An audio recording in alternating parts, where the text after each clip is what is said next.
We're here at Devil's Logic, and it's rapid fire question time. It's the episode, the highly anticipated season review show, Danny Brams. First question, table finish. How does it match expectations before the season? All right, so we got a few questions here, and we're going to answer them in order that you're going to present them to me. I want to just give a disclaimer off the top. You're not supposed to apologize in advance, but I feel like I have to do it because I'm going to give a really harsh grade for this first question, and the rest of my grades are going to seem a little lighter. So you're asking me table finish, and how does it match expectations before the season? I'm going to tell you, it's the worst grade possible, Johnny. So an F. It's not an F. It's not an F. It's worse than an F. What's worse? That doesn't make any sense. What's worse than an F? It's a D minus, Johnny. It's a D minus. A D minus is worse than an F. This is a shout out to all the old schoolers in the house who used to watch the good old sitcom, the old Scott Baio sitcom Charles in Charge. There was a famous episode that's like burned in my brain where this guy who was like, he was kind of like the in-house nanny for this group of incorrigible crazy kids, and he was Charles in Charge. And one of the kids got a bad report card, and they got like a D minus, and they were like, well, at least I got a D minus. He said, no, a D minus is worse than an F, because at least with an F you did something. At least with an F you just failed spectacularly. A D minus means you just got by doing the bare minimum, and they just gave you a sort of passing grade to get rid of you. So what that is we made our playoffs. We made our quote-unquote goal. We got into the playoffs, but the fact of the matter is we weren't really prepared to ever win in the playoffs. We were never going to go far in the playoffs. We made way too many mistakes in terms of our table position should have been so much better. My expectation was so much higher. If you notice, not every pundit, but a lot of the pundits, the writers for MLS.com and for the Athletic Soccer and things like that, they had all pegged us much higher than we finished. Most of them, we finished lower than the predictions, actually. Like, people love to say that, the media hates us. I'd say it's 50-50. All right. Well, some people had us predicted as 5th and 6th. And I think that was an expectation that was reasonable, knowing that we were a second-year project that had brought in a new record signing. And so to limp into the playoffs like we did, I have to say that it's my harshest grade that we're going to get in this whole process, but having you asked me what did I expect and what do we get, I got to give it the worst grade possible, which again, if you watch Charles in Charge, is a D minus. Oh, okay. Okay. I think the grade's fair. I think it's fair. I think it's harsh. It's like, you know what it's like? It's like a soft handball inside the box. The grade, it's a harsh red. Yeah. It's a harsh red. Yeah. But you get sent off because you just denied an obvious goal scoring opportunity with your arm on the line. And it's a harsh grade, but you have to live with the grade. And the question is, how does Christian Lattanzio fit into that picture? We'll see. Because individually, things. Does he get the worst grade, an F as well? No. Here's the deal. Here's the distinction is you asked me in the first question, how does the table finish match expectations before the season? What about Lattanzio? For me, that expectation got nowhere near. But for Lattanzio, you're asking me, did he show improvement from intern to full time? A little bit of a different question. And so what I got to give him is a C. I got to give him a C, which I think is just getting, again, it's in that same sense as the D minus from the first question in terms of just getting C by. is much, much better than D minus. I think it's better. No, I agree, it's better. But it's in the same sense of you're just barely getting by. My expectation was top 4, top 5 in the East, but the organization's stated goals were just playoff games. So he did get to a playoff game. And it's weird because I've called for Lattanzio multiple times. I called for his job multiple times. Like, there's times when I gave up on this guy and said we should replace him. And you did too. You tweeted he should be fired today, and then I retweeted he should be fired today and said this is still true a week later. So follow us on Twitter @ForTheCrownBaby as long as it's there. But in the end, I don't know if I'm surprising myself. I've waffled back and forth on this guy a million times. In the end, I see the case for keeping him, continuing to build what we've got, and he's obviously not going anywhere. He has a contract through the end of next year with an option for 25 already that was signed last year about this time. So He hasn't been fired yet. He's not going to get fired. He may have a short leash at the start of next season, but I got to give him a C, which is he got us to the playoffs, but unfortunately we weren't ready. This would be a good time to mention that Christian Latanzio, yes, is still employed by Charlotte FC, but a certain group of people are not at the moment, and one of those is Derek Jones. Oh. Derek Jones is now a free agent. His option not picked up by the club. Harrison Affel as well in that group. We have to rewrite the song.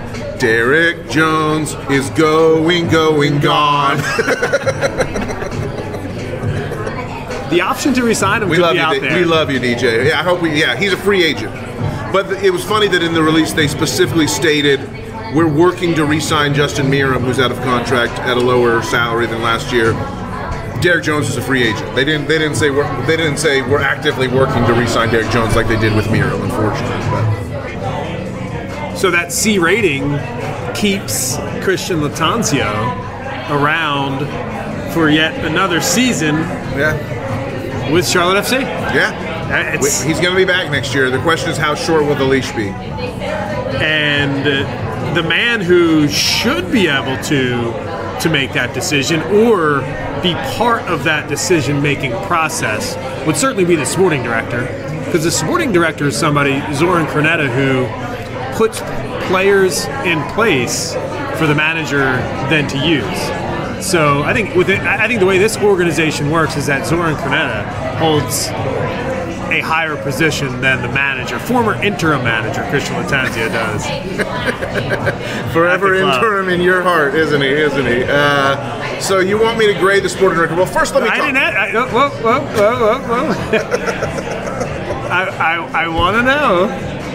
I want to know. The supporting director's grade, yes. But I also want to know if you think that hierarchy is correct. Yes, I do. I think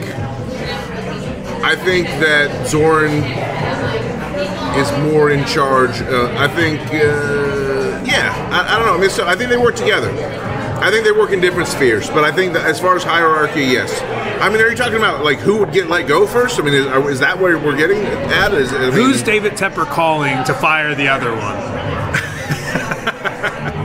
Neither this holiday season. I'll tell you that much right now. I don't know. Chris is our guy, and I just believe in like the long-term effect and like investment bearing fruit and things like that. I get like if you don't want to like. I understand the sunk cost fallacy and not putting good money after bad. I get all of that. But like I also believe in like the cumulative effect of training and experience and familiarity and people being together. And I don't think I know a lot of people are disappointed and felt like, the team not being ready to play in that playoff game and a lot of, all the complaints we've had about the way Latanzio interacts towards fans and things he says after pressers.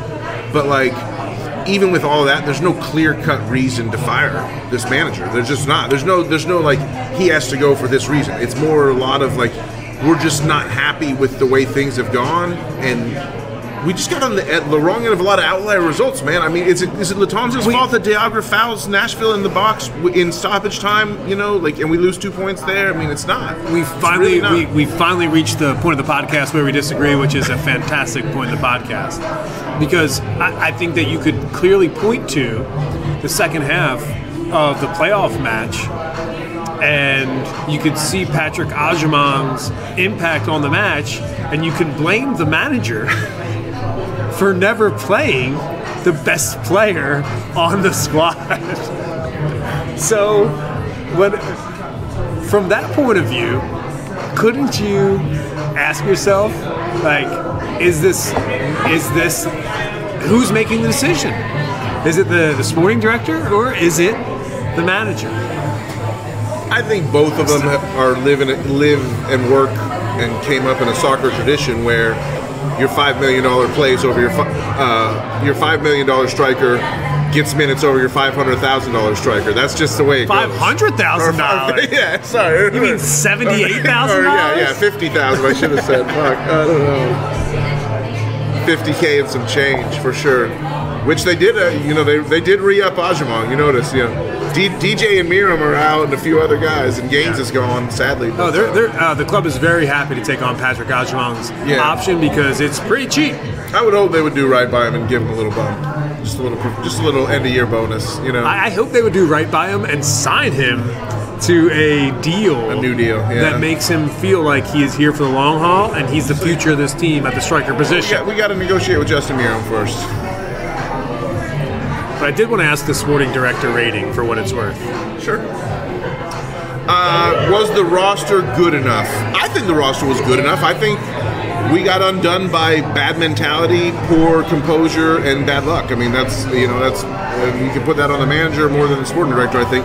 So here's what I think. I think would not do Copetti over again. If we could transport ourselves back to November 2022 and knowing what we know now, we would not.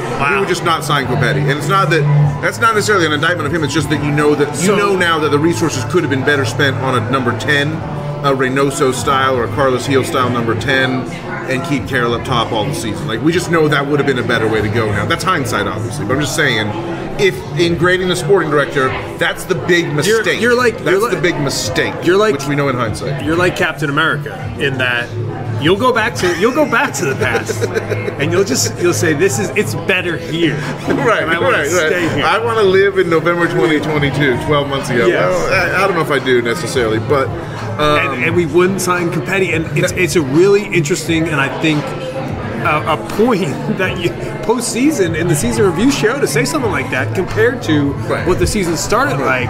Man, that's another indictment. Especially when I say we're going to probably end up building the whole team around Copetti next season, and it's all going to be focused on him. But I'm just saying it's done, and we can't avoid it, and we have to make the best of it. I'm just saying if we could go back all the way, we wouldn't do that again. So let's say that is like the sort of. That's one of the holes that Zorn's dug into early in the season, is that the big money signing ended up not working out, right? So then, follow me if you will on a seafaring analogy that I cannot wait to bust this out. So after that whole thing, you have to say that Zoran, if he's the captain of the ship, he had multiple dragons trying to bring this ship down to the bottom of the ocean in Davy Jones's locker, but he managed by hook and by crook to bring it home safe to harbor, battered and bruised, although nowhere near ready to keep on sailing. So what I mean by that is, you have Anton Walks. It's so sad, but that's, in the pure roster situation of it, that's one of your best players no longer available. He's gone, and he's no longer available for a lot of things, unfortunately, but he's in our hearts. Then you have the fallout from that, which is Shinyashiki, which is Nuno Santos, which is, a lot of just immaturity and things that were bad influences and inability to handle the trauma and shock that we went through need to be purged out of the team. But the way that it was happened, unfortunately, on top of everything else, Shinyashiki's contract pretty much held the business side of the operation hostage. And Zoran hinted at that in his interview that he did, both with Carroll and with Man City Soccer Show. When he talked about it, he would say, as much as he could hint at, that it was really limited. And so this was it. That was all they could do at that moment. And you can blame MLS League Office, the league office, and its roster rules. Right. Can we dump the guy who has credulous allegations of criminal conduct, please? Whatever. Yeah. But anyway, so I'm gonna give him a weird grade. This is not a grade you can actually get, but I want to give him a C+, and then my random connections in my brain that just go firing off all the time. Thought about C++, which I'm not a computer programmer, but I do know that that's a very popular computer programming language. So then I Googled C++, and I was like, could I give this guy a C++, a fake grade? And then I thought, what is C++ as a programming language? Object-oriented programming language, which allows code to be reused, lowering development costs. Scotty Arfield, Breck de Agra, we're reusing guys that have been stars in other places. We're bringing in guys and lowering our production costs. So Zoran gets a C++, learn to code if you want to survive in the new millennium, I guess, but that's what he's got from me. It's a great answer, and it's I think speaks to modern times and how AI and computer programming and front end, back end, all of that kind of language is important to the future. Way of the future. Cheers to that. Danny, I am now pleased to introduce my favorite question of the evening, which is the best moment of the season. To me, this is what it's all about, and we've talked a lot of shit so far in this podcast. Now it's time to raise the glass and do a toast. I mean, what are we here for, Johnny? We're here to celebrate greatness in our team, and it's so funny, like, on a team that really has had so many struggles in its first 2 seasons and more bad than good, you kind of can almost lose sight of the fact that it's the bitter that makes the sweet so great. Yes. And like the sweetness is really like we've had some great, like in 2 years of supporting this club, like I would never give it back and I would never give it away, and I can't wait to be back next year because like the highs are high, man. I mean, the lows are low, but the highs are high. The highs are really high, so I'm all about it, baby. Best moment of the season, I think, is a no-brainer. It's almost like we have to just skip to number 2 because like you can't choose. I don't know if you can choose anything else than the October 21st beating. You know, everything from the moment I got the starting lineup notification on my phone that Leo Messi was in the 11 against us until final full whistle when we had done it and beaten and held them scoreless and shut out the GOAT and clinched our first playoff spot ever. Like just a great day. Just like to know we don't know what it's like to be athletes. I can't. I truly believe everything I've ever said on this show about the supporters are the club and the fans are the club and the players are the squad that represents the club, but we're all the club together. I get that, but I'm not naive. I know that we don't have anywhere near the emotional and personal connection to what's happening than the players. The players are the ones that are out there doing it. However, I gotta say, we still ride the wave, baby. Like the wave was cresting that day, and we were there with it. And that was the day when it all came together, and players and fans all were one together. And that was the day I felt most like I was for the crown, baby. Like I was Charlotte FC that day, and Charlotte FC was me. I know that you're a big Sir Minty fan. Love Sir Minty. And I just got inspiration for an amazing Charlotte FC graphic. I know we have some TFOS who listen to this show who like to create things. How about this? Sir Minty, surfboard, riding the wave. Exactly. Hell yeah. Let's go. That's the vibe. Get on it, team. Let's go. Yeah, that's the vibe. There's got to be a way to make this a thing. Like, oh, I can only imagine. Put him, if you're listening, put him with the old TNC surf designs, like Thriller Gorilla and like all the old school, like that old T-shirt line from the 80s and early 90s. That'd be amazing. Yeah, we should just tip off the admin. I know Elevation Jones knows what I'm thinking about. I know he had some TNC Surf Designs T-shirts back in the day. But I gotta say, that's like the default number 1. That's like unchallengeable, unquestionable number 1. So I almost feel like a better thing is for everyone to tell their number 2 and think about your number 2 memory. Because if your number 1 memory is anything other than that, then it's sus, as the kids are saying. Like I'm questioning your memory. So for me, I gotta think about my number 2. And it's got to be the penalty shootout versus Dallas. I think everything that happened in terms of our traumatic start to the season, you know, I have sort of in my mind, I frame the way I think about this past season in 6 stages, and one of those stages is the two of those stages are the cup runs, the Open Cup run and the League Cups run. So the League's Cup run would not have been possible if we had not beaten Dallas in that shootout. I mean, it still could have been, but that's what like set it all up. Can I give a spoiler real quick? Please do. And of all the things that could, that was my answer. That was your number 1? Your number 2 is my number 1. I love it. Who does number 2 work for? Not me. That was for me the moment of what the a moment it was. And like Kalina sticking his arm out, you know, and like psyching out all the Dallas shooters. They didn't know what the fuck to do. That was amazing. Yeah. Oh my goodness! And we were at APR. Yes, we were at the home of Charlotte Soccer Show for the 2023 campaign.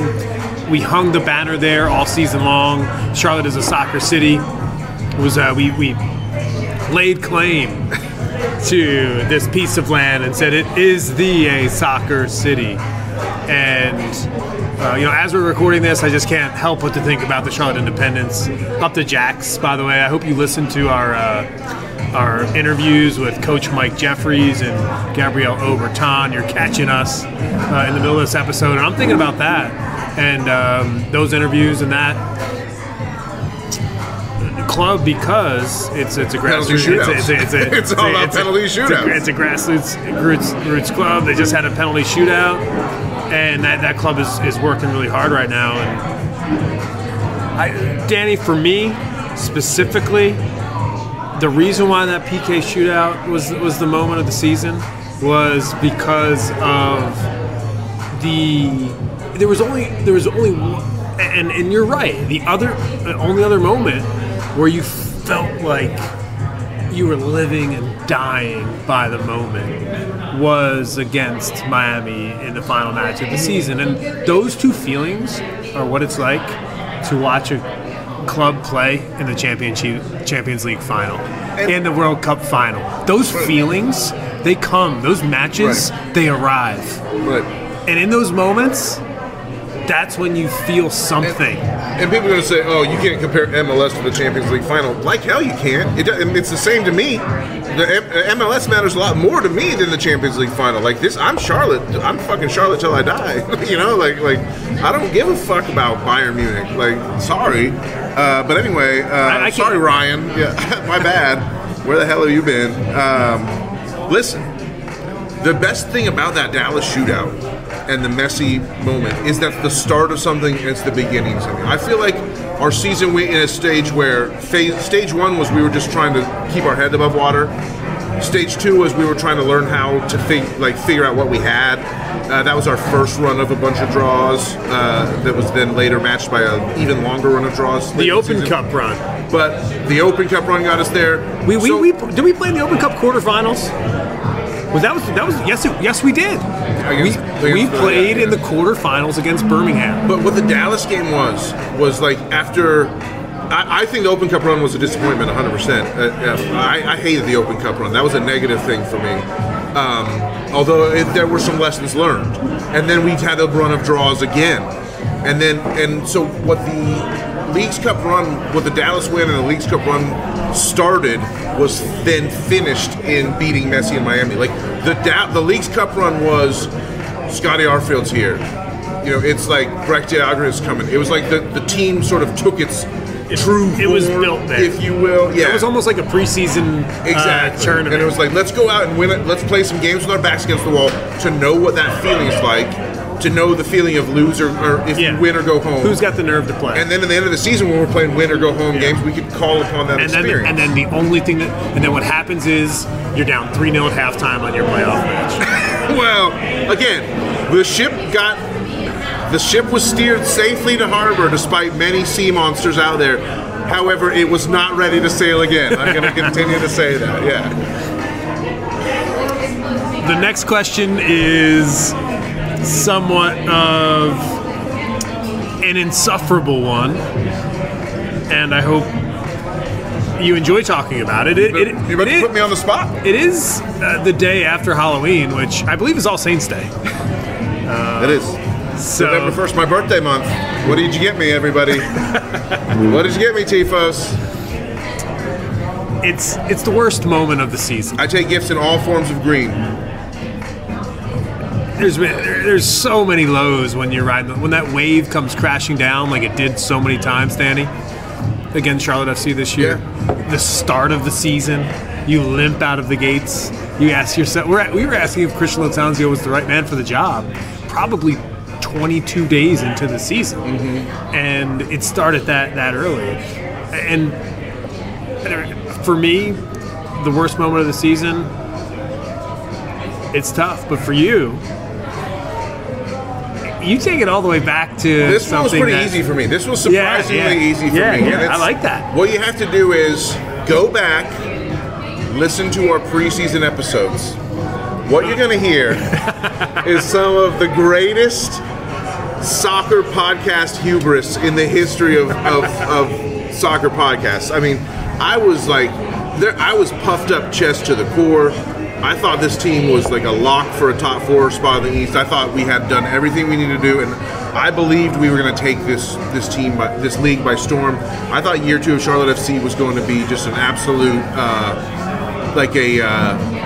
told you so campaign towards everyone who ever doubted us and all this stuff. And so for me, the most painful moment of the season is when that bubble was burst, and it was early. It came very early, and it was a night once again at EPR where we there's always emotion at EPR. Yeah. Emotional parlor room at Hooligans FC. So I believe we were 0-2, right?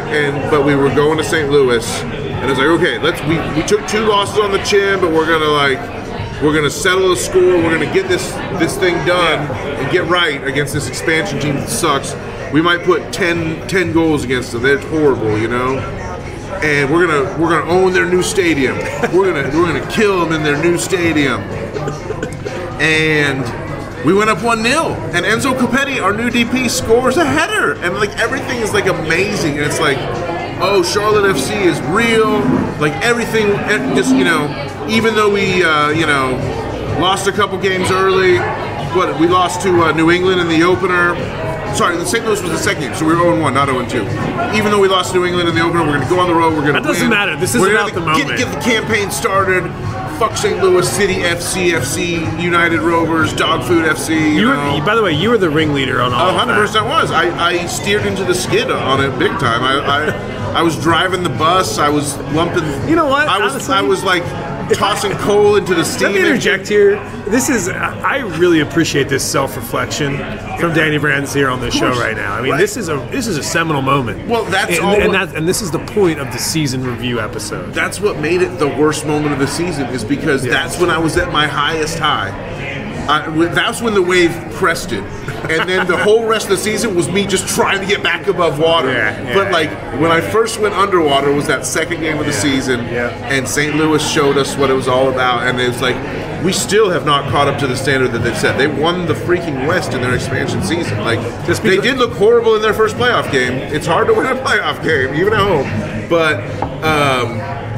That's when I was like I was a giant hot air balloon, and St. Louis just like stuck a little pin in it, and I was never more deflated. And the whole rest of the campaign, I slowly built myself back up. But man, that was a painful fall. Icarus never had it so bad, for sure. Not that it matters, but you did mention the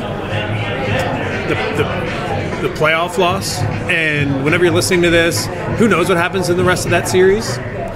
But I did feel that same sense of good when I saw that score, and I think that realistically they fell on their faces. Maybe one of Charlotte FC's biggest rival because of you, maybe because of and we're gonna head into next year. Oh God, I want to be. We're gonna head into next year. They're coming here, right? Yes, it should be. No, maybe we'll. I don't know. We may not play them since they're the West, but we usually do. I don't know what the schedule's going to be. I bet we'll end up playing them. It hasn't been released but yet. we should probably play them. We'll probably be begging for the schedule release. Because both fan bases would show up in numbers for that match. I actually have a lot of friends in St. Louis. As much as I hate that city, I actually like the people there. But I don't know to explain that one. But most of my friends live in the county, not the city. So, worst moment of the season? It's a tough answer. I have a guess. Well, I'll let you say it. There's too many moments. I don't want to guess wrong. No, for me, this is the hardest question to answer. Well, because I gave an honorable mention, and you, in the best moment of the season, you took my honorable mention and you said that was your best. So I'm just wondering if maybe my honorable mention worst is also your worst. I don't know. I don't want to put that evil on you, but that was my honorable mention was a pretty low moment. I won't reveal it yet. I think the lowest moment for me was that night in the rain where we drew, and it was a late goal off a shitty set piece and a Copetti foul against Orlando. Yeah. and we were deep in the playoff race. And it was so fun out there in the rain, and we were up. We were as one, and those three. That's the game that actually Westwood cited as an example of how great our fans were to be there in the rain. At the end of the year, he said that, but it was not a win; it was a draw, and it should have been a win. Yes, and I think that to me was the lowest point and the worst moment of the season, because those 2 points alone, just right there and then, could have made all the difference in hosting a potential playoff. A mere two months and 2 days ago. The off-field moment of the season, for me, is one of the best categories. And the reason why is because it takes us, out of that tactical bullshit. Yeah. And just puts us into the culture of what it's like to be a Charlotte FC supporter. What's your off-field moment of the season? There can only be one. This was probably the easiest question for me to answer when you sent me this list in the pre-production stage of the episode. Meeting Mindy Bender in DC, of course. How could it be anything else? Like, there we were, our tickets were up kind of like in the corner, not the best view of the field, so we kind of maneuvered our way down to a little position where we could spy things on field level. And who should walk up and just spot us and say, Danny? John? Hey! And we were like, who are you? And she's like, I'm Mindy Bender! And it was just absolutely amazing. Wait, you're Ben Bender's mom? I mean, absolutely amazing. We missed Ben at the end of the season, and I hope his knee procedure went well. I'm glad it was a minor procedure. I think he's got a lot of work to show us next year. Like, he's going to be one of our key players next year, I feel. So, meeting Mindy Bender, by far the off-field moment of the season. I mean, the Brawny Bro party was amazing. The interviews we did on the show were amazing. Getting to sit and talk to Scotty Arfield about Arctic Monkeys, all of that. But I mean, come on, meeting Mindy Bender, what could be better than that? Well, there's, not much. There's absolutely not much. It was so fun to be in DC on that weekend. Yeah, it was epic to be at that match. And by the way, the it's 6-0 that we've seen. Yeah. We've seen 2 3-0 losses to DC at Audi Field. Are we going to go back next year? Yes. I mean, I guess we have to. Yes. Yeah. I am never not going back. Right. Until we score a goal. That's fair. Yeah. And I actually love going up there. It's like a very doable drive, and you stay overnight and you come back the next day. I love going to DC. We had some TFOS that went with us. For me, the off-field moment of the season, by far, well, maybe not by far, was the block party outside of the supporters section in the Mid Street end. The reason why is because we were literally in the president's office talking about how we should be having local food trucks and we should be hanging out near the stadium and Mid Street should be closed. And then we get there a few days later and that's happening. And that was a really cool moment. And we're sitting in the beer garden out on the grass near the overpass on Mid Street there. They turned that whole entire area into a beer garden. At that moment, I said to myself, this is what it should be like every match day here. Shut down this entire area and just make it one huge party from 4 p.m. until kickoff. That beer garden was so cool, like just sort of like in that little grassy area right between the interstate and the stadium. I loved that. That's a great memory, and that was a cool time. And you know, I know Joe's probably gonna, lie and say that he had that thing whole planned, in advance. But I really think it was you mentioning it in the interview episode when we said at his offices that got all the wheels cranking on that one. I'm 100% convinced, and no one will ever disabuse me of the notion. So. I'm not saying that's what I thought. I'm just saying that I'm just saying that's what I know. Oh, it's a Charlotte Soccer Show. John Hayes, Danny Brams. It's the season review show. We're answering the most pressing questions after the season. And there's a couple things we need to get into. We're getting to season MVP, young player of the season, veteran player of the season, and best beer of the season, most outstanding TFOS of the season. Ooh, I got a sneak peek. sneak peek of who that is. And that shout out is coming up next. As we refill our beers, we're at Devil's Logic. It's a beautiful evening. We're going to step outside as trivia, as you heard, is about to start.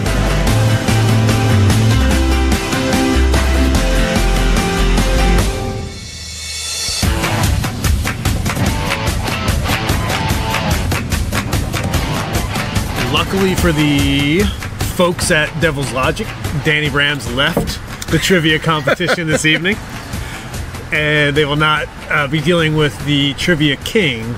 Therefore, congratulations to whomever wins tonight, who would have finished in second place if we stayed to play. It's a sliding doors moment for sure, Johnny. Like, imagine if we weren't trying to record a podcast in the middle of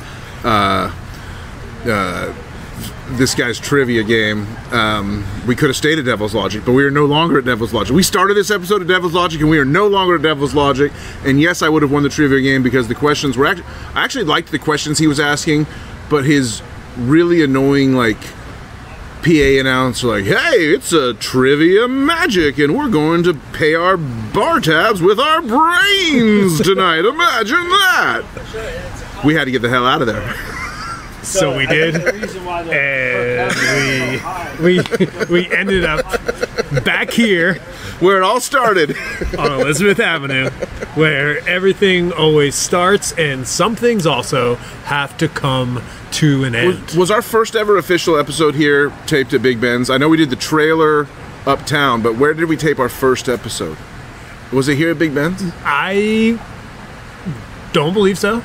Right. I think that our first episode was either at EPR or uptown in the French Quarter after the practice. We'll have to go back. Well, you know what? That can be TFOS trivia. Someday we'll do a TFOS trivia episode, and that will be one of the questions. I will say that a lot of times on this show, I'm extremely guilty of being like way too gushing in my praise of just about anything that I talk about. And that's because I'm a lover of life, and I just, I look for things to like about things. But I will tell you that right now we are at Big Ben's fake English pub here on Elizabeth, because it's the only place open that was close by once we realized Devil's Logic was a no-go because of trivia. And I can confidently call this the worst soccer bar in Charlotte. I hate this place. But here we are out on the patio. Sorry to give the negative advertisement. We'll see how powerful and maybe how valuable the Charlotte Soccer Show endorsement is, because I really hate Big Ben's, but here we are. Well, although the bartender was a nice guy, I will at least give him that. And I am drinking an Irish red Smittix, so I can't complain about that. All right, so let's pick it up on that positive note. I've also got a Stella Artois. It's a good beer to have. Stella! And cheers to you, Danny. Cheers to you. Well, the questions must continue to be asked. Oh, shit. The Budweiser hot seat. And I hope the TFOS understand this as well. I'm asking these questions to you, so please be thinking about your answers as you go. 100%. And that's the whole point 100%. Of this, Write them this down. episode. Write them down and email us. Email us at... I don't think we have an email, maybe we should get one. The season MVP. The season MVP. There's only one answer. Are you ready for? I didn't. I'm sorry, my bad. Carol. I feel so bad. I'm just so bad at cutting Johnny off sometimes, and I feel like I cut you off there when you were about to just deliver this really epic question. But the answer to your epic question that didn't get asked is Carol. Obviously, it's Carol Swiderski. He's your MVP. Yeah, he's got to be. Who else could be? I think that there's a question to be asked about Ashley Westwood. I think there's a question to be asked about his ability to get Charlotte FC over the line. Oh, Captain, my Captain. Think about it this way. Last year, Charlotte FC couldn't get over the line. And we did have Carol Swiderski last year. This year, Charlotte FC got over the line. Yeah. Thanks large in part to a new captain who set the tone. I'm not saying that he's my MVP, but you talk about putting somebody else out there and making a case for somebody. I think Carol Swiderski Ashley Westwood could be the most valuable player for this squad. Because even when Swiderski was out, Charlotte FC still looked dangerous. The line that we got over was a lot shorter this year. Unfortunately, with the new playoff format, but That's yes, true. Okay. But yes, earlier in this very same episode, I was the one that was saying yes, we achieved our goal of the playoffs, and that is good. So, yeah. What if another answer? I'm just bitter. I'm pissed that we got kicked out. What if another answer to consider was Kerwin Vargas? Kerwin Vargas, somebody who played all season, came up big in big moments, and could be counted on. What if he was somebody that was considered it?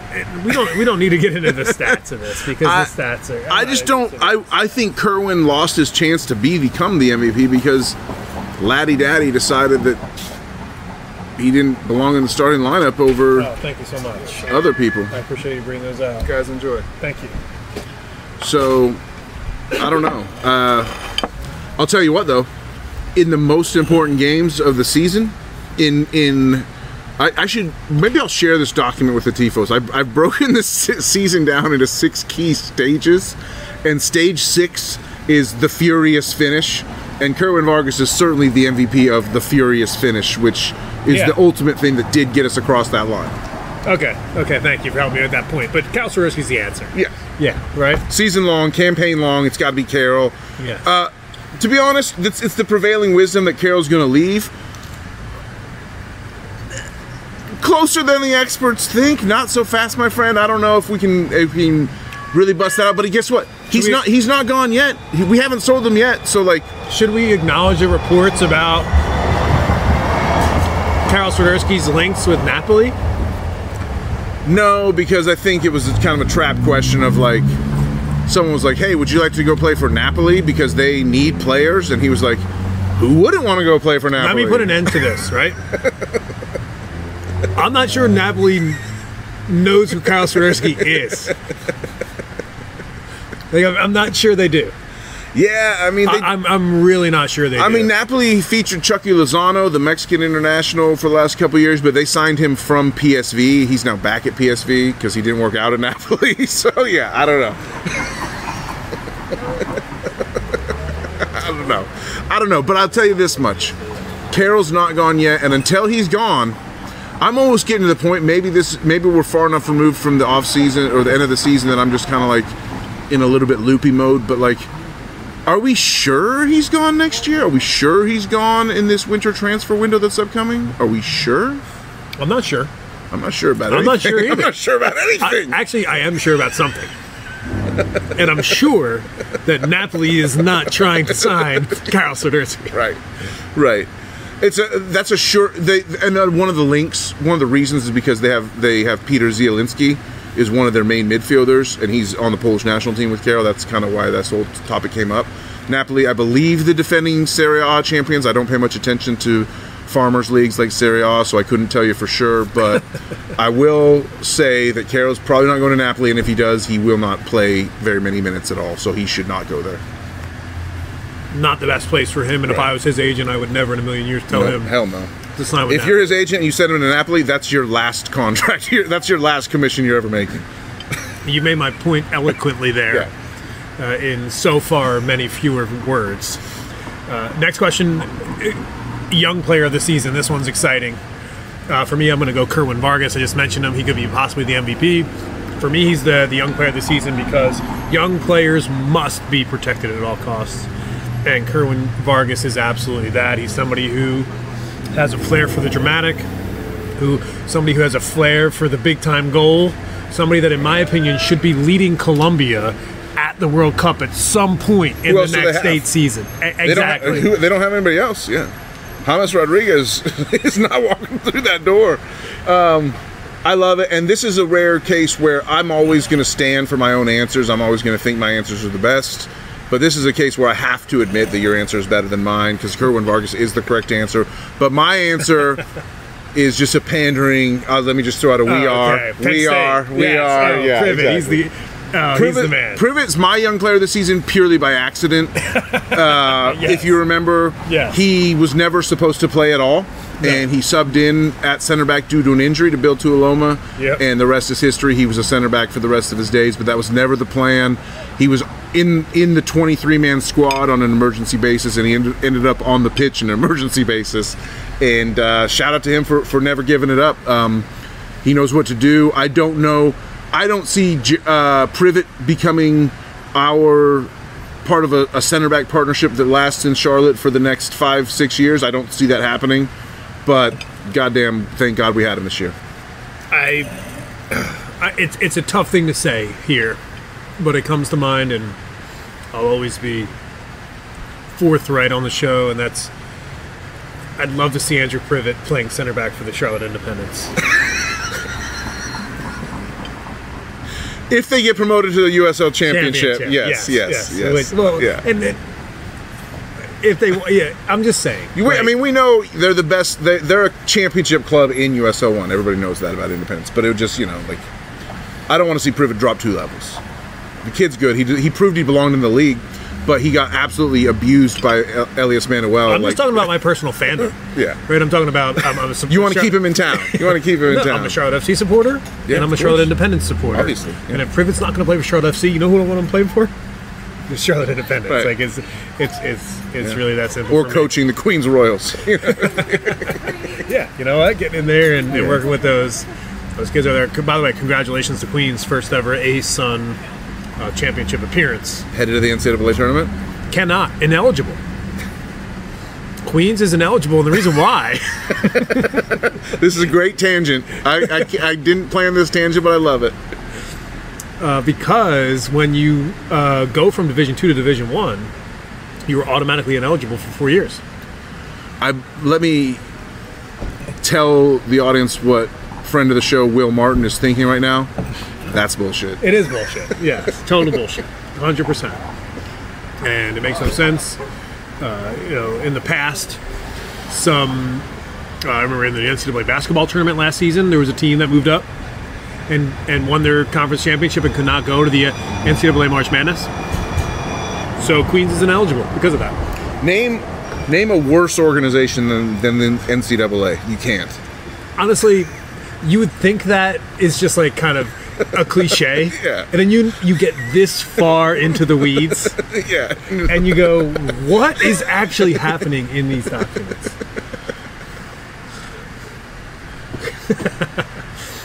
Okay. Veteran player of the season. And there's a lot of options here. I'll steal your answer and I'll say Westwood. You threw Westwood out there as a possible candidate for overall most valuable player. I'll say he's certainly the veteran most valuable player.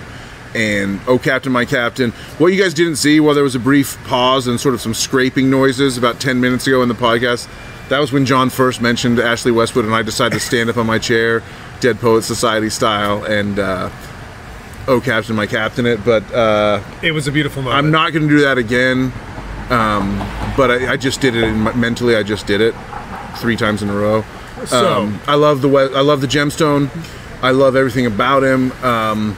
What I love most of all is something that you have said many times on the show, John, which is how important a club is to a community, and results matter, but connection matters more. And like Ashley Westwood embodies that and gets that and highlighted that in his end of season. Like think about this. Like that's a very English club thing to do. It's like an end of season message from the captain. Like if you go to these, if you go to a game in the English Premier League or the English Championship or whatnot, there's programs, and it's not really a part of American soccer culture, and that's fine, we don't care. But it is a cool part of English soccer culture, which is you get your match day program. Right. And in the match day program, there's always a letter from the captain to the supporters every week.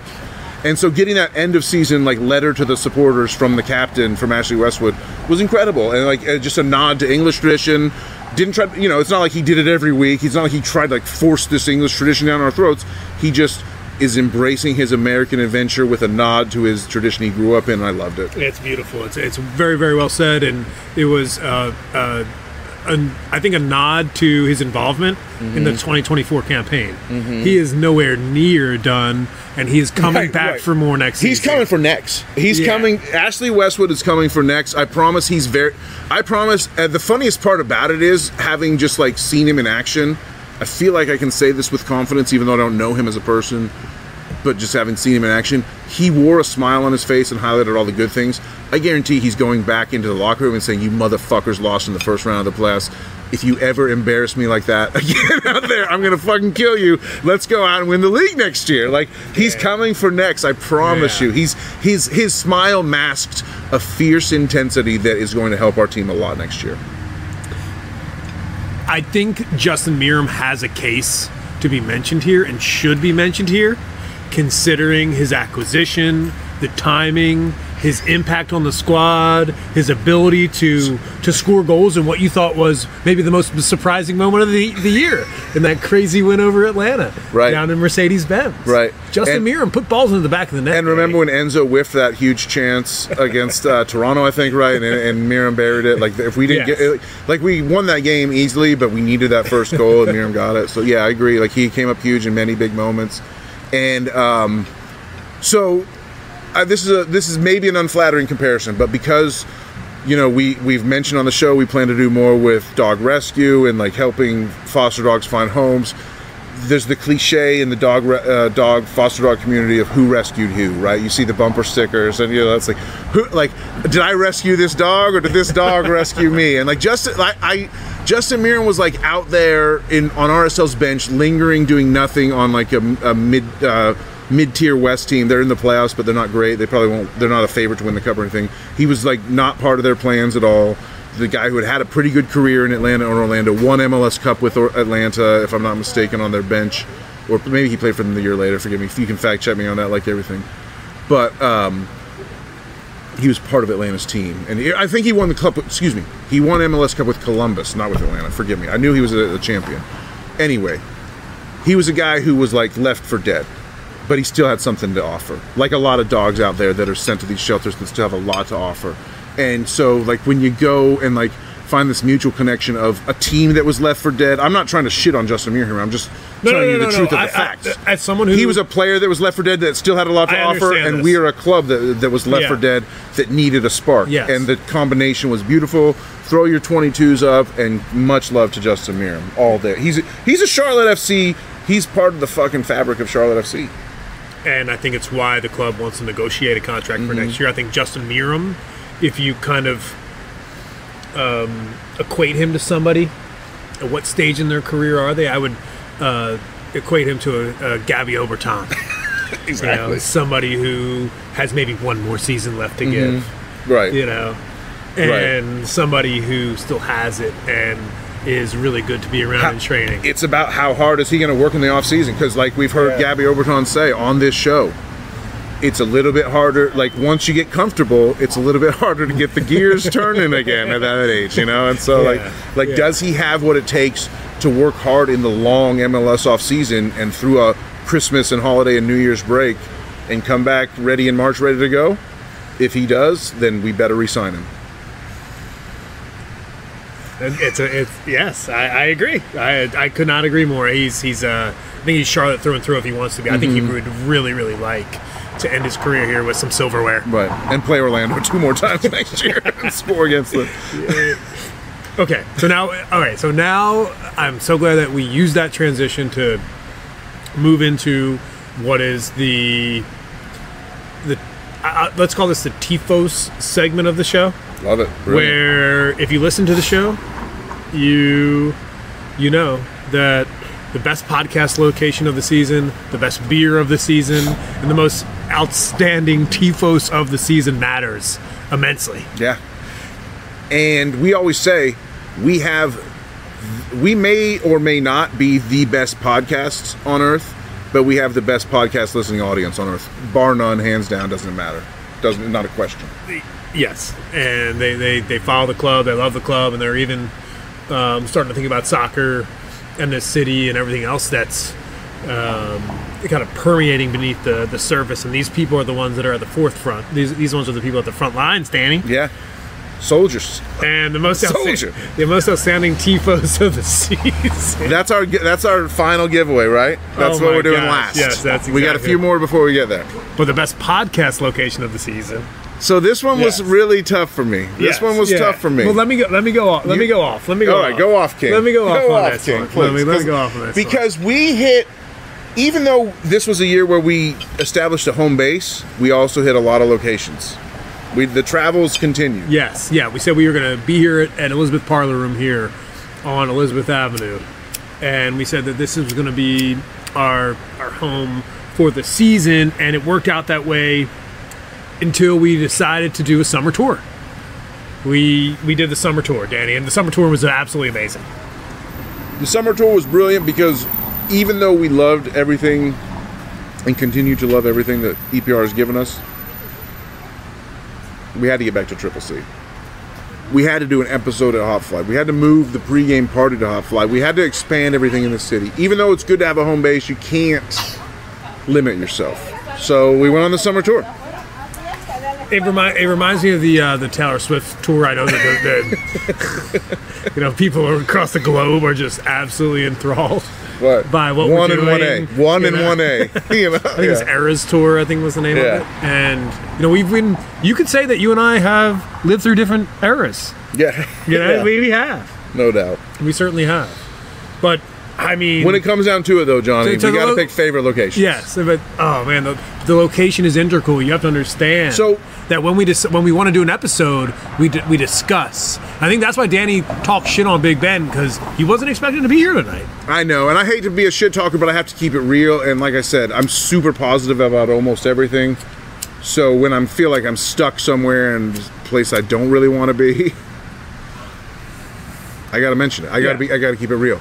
Yeah. That said, bartender's a very nice man.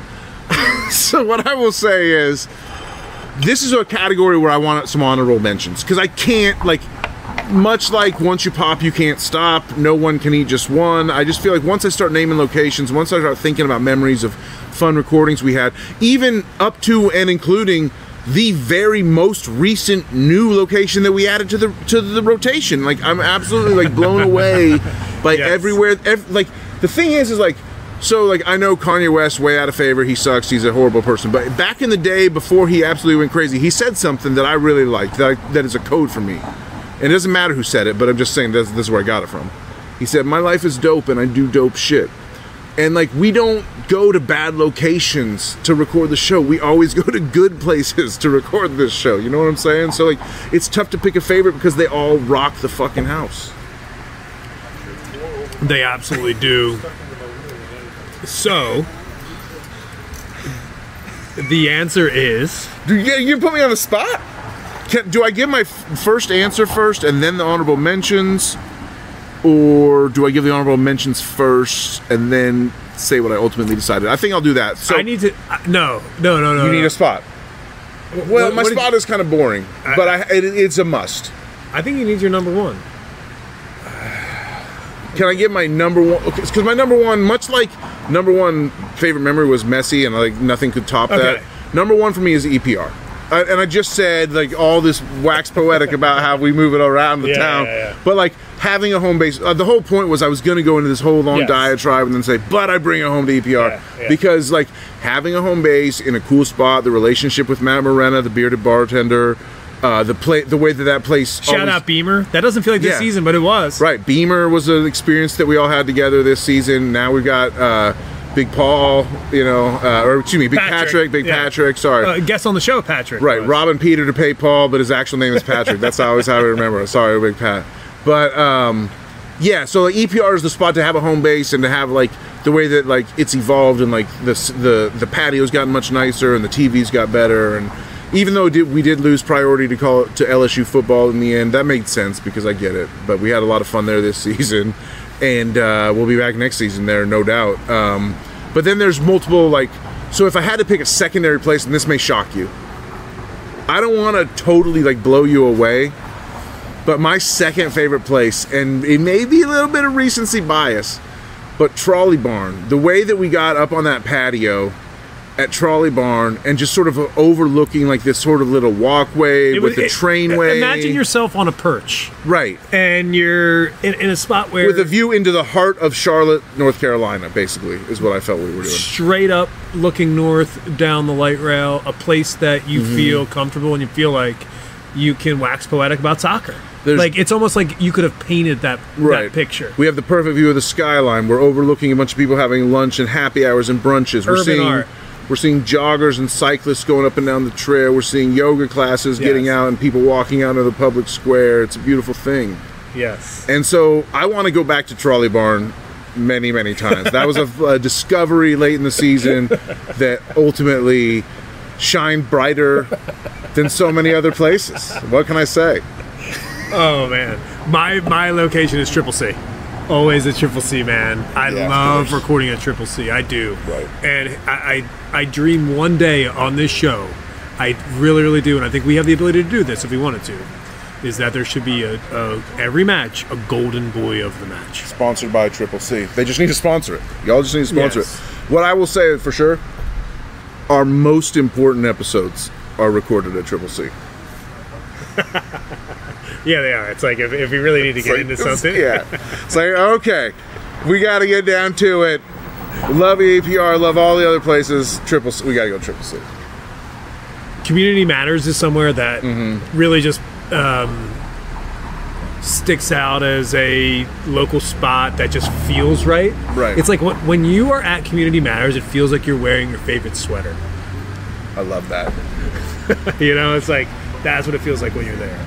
And the other when you need to sober up, you know, we spend a decent amount of time on this podcast in a state of pixelation, and when you need to straighten out the lines, you go to Community Matters Cafe. You do, for sure. Yeah, 100%. Something else that strikes me, and this reminds me, not this year, but I did an episode from Las Vegas. I've done an episode before. I don't think I did an episode from the UK when I was in Scotland. You did one from Chicago. Did one from Chicago. I've done episodes. I've done one from Denver. Right. I've done episodes from. But we've never gone international until this summer, and this spring. What was it? June, late June. So I guess that's summer. Late June, we took the show transatlantic. Took a family vacation to Ireland. Had one of the best times of my life. Made, forever memories with my teenage daughter and my retired mother and my sister and my nieces and nephews and and my brother-in-law. Can't leave him out. The in-laws always get left out, but he was in the mix too. It was a beautiful, beautiful time, and we squeezed in an episode. We fired up the old Zoom and the YouTube, and it was great to do an episode from there. And it was great to do episodes on YouTube. It wasn't something that ultimately we want to do every episode that way, but it was a great way to make a run at just getting some YouTube content out there. And now we have a YouTube channel that people subscribe to, and that's how some of y'all listen to us, because the audio episodes post straight there too. Yeah, 100%. It's a medium where you can be at work, you can sit and listen to the show on YouTube and be in another tab and be doing work. Right. I've pulled that move more than a few times. But I hate to say that immediately after you just said that profound piece about being in Ireland with the family. I think that was really special, and I think to know that you were out there doing that and enjoying your time, and because soccer is a global game. Yeah. Right. Oh yeah. When you're in Ireland, Charlotte FC matters. When you're in Bordeaux, Charlotte FC matters. When you're in Belgium, Charlotte FC matters. When you're in Finland, Charlotte FC matters. Right. Soccer's a global game. When you're in Beijing, soccer matters. Messi had to cancel his China tour this week. That sucks. Yeah. Things. They gave no details, but they said tours off. But it's a global game. It's everywhere. It's in freaking Johannesburg to Oslo. I was thinking about the Scandinavia as you were reaching for Oslo there. Yeah. We got a couple more questions. Best beer of the season, and I think we might be in agreement again. Of all the beers we've drank this year, and I want to make sure that I've got it right. For me, the Fest beer at Triple C, in the German Stein. Right. The Steincast. That was, for me, the beer of the season. Unstoppable. Number one, easily. it hit at the right time. It came at a perfect time for us. The Steincast was one of our more memorable episodes, again, happening at Triple C. And I've drank Mecktoberfest. I'm a huge Old Mecklenburg Brewery supporter. I drank some Devil Fests over at Devil's Logic tonight before, Trivia MC Jones kicked us out. And they're all right. They're good. They're not bad. I love a fest beer. I love the temperatures have turned cold. The moon is full. The spirits are out. We're drinking fests. But no fest was quite like that fest beer. I mean, as good as it gets at Triple C. I mean, something about Triple C is like, I don't know what it is, but it's like there's only one thing they don't have the best. I was going to say they have the best IPA. They have the best wheat beer. They have the best lager. They have the best fest. There's one thing they don't have that was my other made possible nominee for beer of the year, and this was maybe not even. Are you going south of the border? I'm headed south. Yeah, Sudamericana for sure. Because as I mentioned on a previous episode, this was the year of the Mexican lager for old Danny Brams, and I dropped a lot of time spent drinking Todo El Tiempo's a hot fly, man. We moved the official Charlotte Soccer Show pregame there about mid-season. It was 100% the right move. That will continue to be the move for next year. You may even be hearing more from Hot Fly and us together in the future. Who knows? And I know there's one certain Hot Fly blend that you are going to mention in a minute, Johnny. But for me, it was the Todo El Tiempos. It was the year of the Mexican lager for old Danny Brams, and I drank a ton of Todo El Tiempos pregame. That was my go-to. It's a beautiful thing.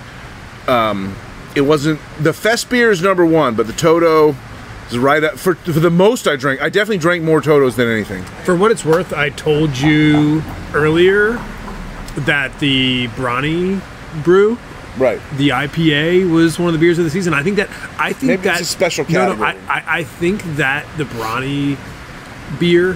What was it called? Was it called Brawny Brew? The Brawny Brew. Yeah, it was a light IPA.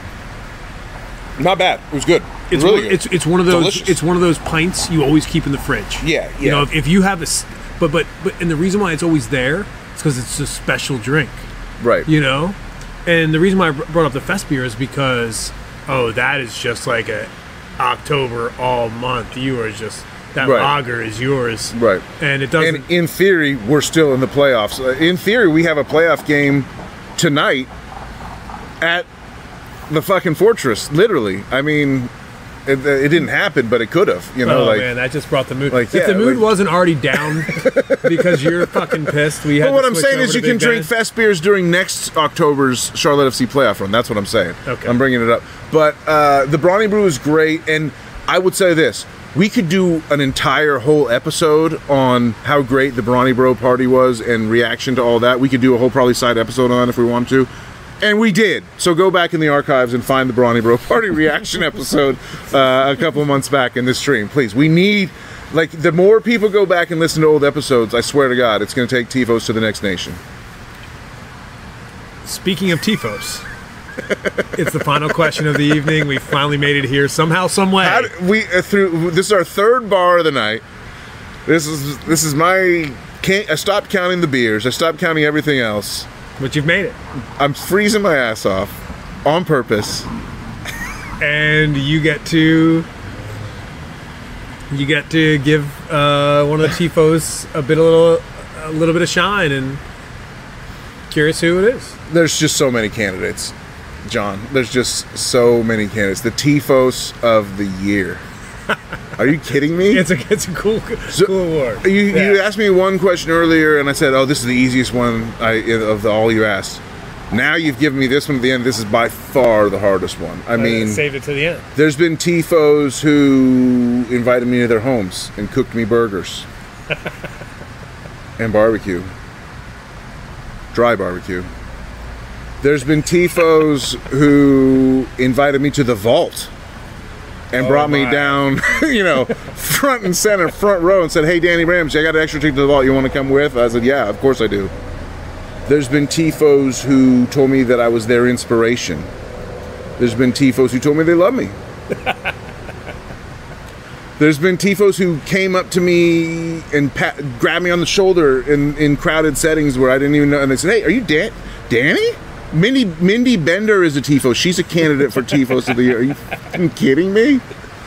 Like, there's so many candidates. Yeah. But like, what I had to think about, what I started to think about when I really wanted to narrow this down, I wanted to narrow down to what's most important. What's most important? Social media. We talk to a lot of our fans on social media. Friends, excuse me. That's a misspeak by me. I'm uncomfortable with the idea of fans, but I love having friends. Audience is about as far as I'll go. But we talk to a lot of our friends on social media. Ultimately, social media doesn't matter in life. It's a thing that is just kind of, a side game that we're all playing. Yeah. So I'm not gonna. It can't. As much as I love the social media, I can't pull from that pool necessarily for a TFOS of the year. So then I had to think about match day. I had to think about pre-game parties, and I had to think about the show. Who listens to the show? And there's candidates. I think about my great friend Hannah from work. She's a ride or die. She often gets my extra ticket. She'll come to any match day. She's ready to go. She's ready to party. She's a strong candidate for this award. Ultimately doesn't get it. I think about Bridget, great friend of mine. You always got to let the people who didn't get the job know first. First runner-up is... I think about Bridget. Bridget's a great friend of this show. Yes. She is the co-host of Queen's Pitch Pod. She started listening to our show last year. One thing I love about Bridget is she never was a soccer fan until Charlotte FC came around. She went to one Charlotte FC game and like bought season tickets the next day. Like that's just like the epitome of like what this club can do is like in terms of like turning people onto this game. She embodies that. Yeah. So I love that about Bridget, and she wanted to get involved in podcasting. She loved listening to our show. I encouraged her and said, launch your own show. She did it. She pulled it off. She's a candidate for TFOS of the year. Ultimately not going to get it. I had to think about someone who comes to every pregame party with us, comes to every supporter section match day with us. Spell it for you? Yes, please. You doing okay? I'll take another red. Okay. Thank you so much. And the TFOS of the year for Danny Brams is Kevin Anderson, ladies and gentlemen. You may not know, we don't talk about him a lot, but he's a staple, he's a lock. In a season where we had to ride the wave up and down and up and down, he's the steady Eddie, he's the constant. He comes to every pregame party, he talks about the show, he mentions he listened, he mentioned things that happened, he comes to the EPR parties, he comes to the supporter section, comes to Hotfly. He's Kevin fucking Anderson. He's the TFOS of the year, and I don't think a lot of people are familiar with him. It's a bit of a dark horse pick from me. Yeah. However, I literally could not really think it could give it to anyone else in good conscience, to be honest. And God bless him. And you're all going to know him more and more because he's not going anywhere, and this club is not going anywhere. It's very appropriate that our next beers are being poured as we honor Kevin Anderson, who, he might be the TFOS of the season, tremendous friends of the show. For what it's worth, Kevin Anderson has been a great friend of many seasons of mine. We played a ton of golf together. He's a big-time Liverpool supporter, and he's from New England, from up in Connecticut. I have some ties in Connecticut, and you're right. And hearing you make that case, it's like not even close. The only person I would think that there'd be two other candidates, and I want to give him a shout out. But, yeah. Matt Gesling, because he listens to every episode as well. Of course. And always gives us feedback. Locked in. Probably the best feedback we ever get is from Matt Gesling, 100%, not joking. Amazing. In terms of critical feedback. In terms of telling us what we need to do better. But, That's helpful. But smartly. Yeah. That's helpful. So it's good to hear from him. And the other person? Cheers. Thank you so much. Yes, sir. There you go. Thank you, Playa. Absolutely.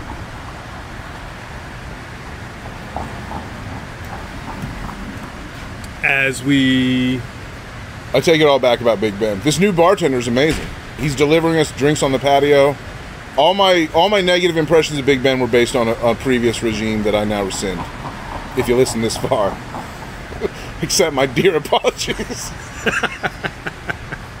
The final mention, Level Up Luke. I want to give Level Up Luke a shout out. The reason why is because he's worked his ass off all season to support both Charlotte FC and the Independents. And also, we talk about the Carolinas, and I'll admit to some North Carolina snobbery in my time, but Level Up Luke is a South Carolina kid that reps for Southbound and Crown. He found them a great party spot this year at Replay Brewing. That's where they do their watch parties. I'm pretty sure he's the driving force behind that. He hosts Twitter Spaces conversations after many, many games, even though sometimes you have to wait till take 6 for them to actually go off.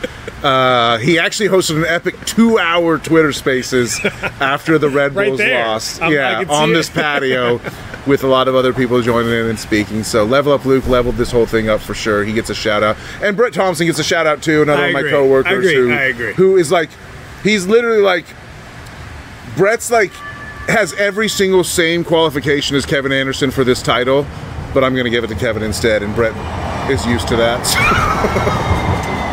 And I'll end this podcast as any married man should. I mean, my wife is the ultimate TFOS. Oh, I mean, Rachel's the ultimate the TFOS. first lady of the Charlotte Soccer Show. She always has been. She was there when we recorded the trailer. She's been guested on she was the first ever person to speak on this show World Cup other than banter one episode. of us. We have to get her on what would be a good episode? A season in review from her point of view. How about how to negotiate with the ticket office? A little tutorial. That's another episode we could do this off season. And I think she's qualified to handle both those conversations. Maybe even maybe have a meeting with David Tepper in his office. You know, we'd love to be in David Tepper's office someday. But until next time, on the timeline, baby, for the crown.